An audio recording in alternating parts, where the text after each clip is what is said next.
Understanding, be out of tolerance, in English. Hello everyone, and welcome back to our channel.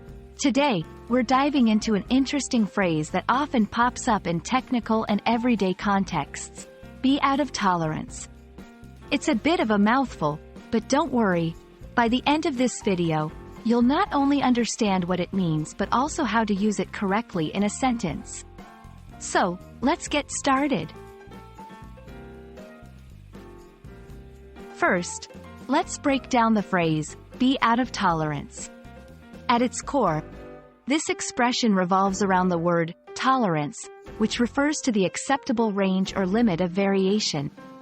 When something is out of tolerance, it means that it has exceeded or fallen short of these predefined limits or standards. This phrase can be used in various contexts, from manufacturing to personal behavior.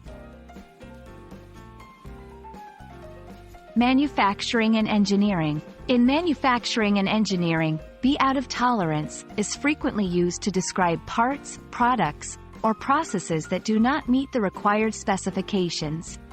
For example, if a machine part is supposed to be 10 centimeters in length but is 10.3 centimeters, it is out of tolerance if the allowable variation is only plus or minus 0.1 centimeters. Everyday life. In everyday life, this phrase can metaphorically refer to situations or behaviors that are considered unacceptable or beyond what is considered reasonable.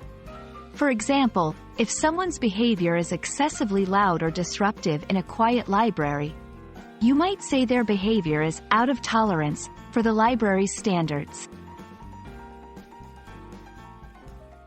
To solidify your understanding, let's look at some examples.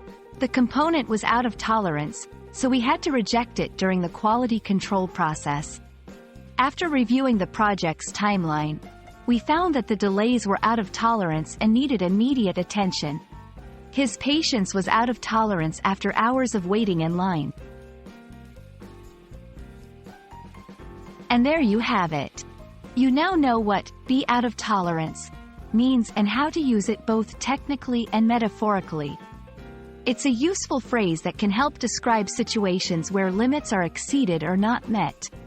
We hope this video has been informative and has added a new expression to your English vocabulary. Thank you for watching, and don't forget to practice using this phrase in your own sentences. See you in the next video.